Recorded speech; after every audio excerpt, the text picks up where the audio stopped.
Watch closely. This little bird is doing something weird but very useful. Ready? Bam, bam, bam, bam, bam, bam. The first time I saw this behavior, I just went, wow!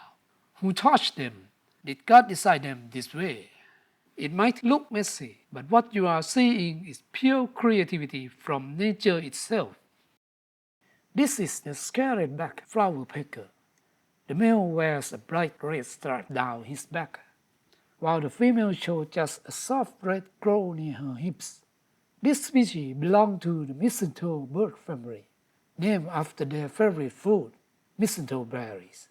And that's where the story gets fascinating, because this bird doesn't just eat plants, it plants them. Most birds help spread seed by eating fruit and dropping the seed to the ground in their droppings.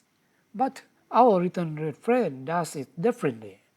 Since it loves mistletoe fruit, a plant that grows on the tree, it's learned to leave its dropping not on the ground but directly on the branches. When it defecates, it wipes its tail against the branch, making sure the sticky droppings stay attached. That smear might look like nothing, but it's actually a perfect seed packet, complete with fertilizer and glue. This remarkable process works because of three things. First, its droppings are thick and sticky, wrapping the seed in a clear mucus layer. Second, its digestion doesn't destroy the seed.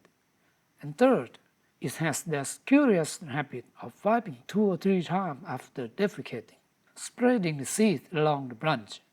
Soon, mistletoe seeds begin to sprout, new plants growing high on the tree instead of in the soil. This tiny bird is a true farmer, growing its own food high above the ground. I was lucky enough to film it because there is a mistletoe bush right in front of my house. The Scarlet-backed Flowerpecker comes to feed here many times a day. If you look closely at this tree, you will notice something interesting. Most of the leaves on that shrub are rough and hairy, but some branches have smooth, shiny, reddish-green leaves. That's the mistletoe, most likely planted by one of the bird's ancestors. I used to wonder why this little red bird always came to this same spot, so close to people. Only later did I realize it wasn't just resting here, it was visiting its own little farm. Its routine is always the same. It perches on a nearby maple tree first, resting for about 5 to 10 minutes.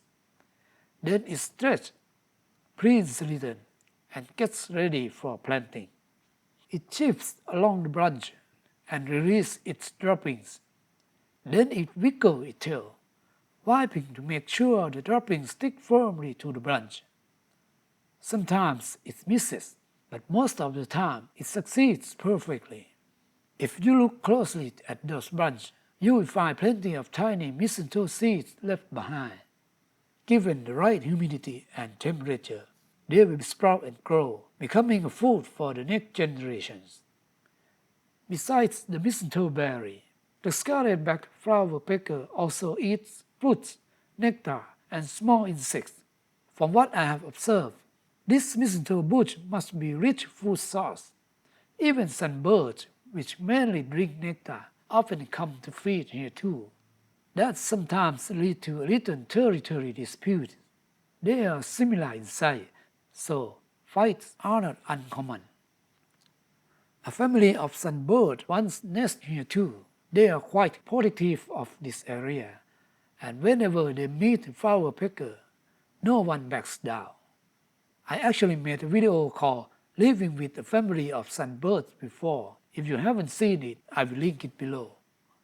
As for this little scarlet bird, it's become a regular visitor to my garden, coming several times a day.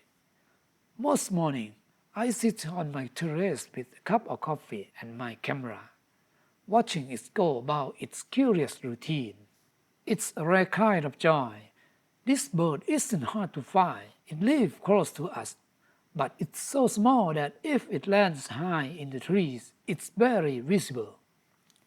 Luckily, The trees near my house are low, and this bird seems comfortable around me. I can film it full frame without even cropping the shot.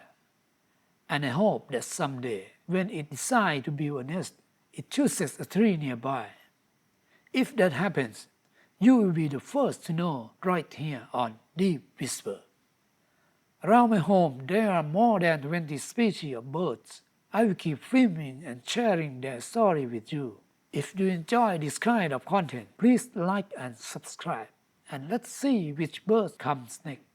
And before we go, let's listen to a gentle voice of this little one. A small sound from a big, beautiful world. Peace.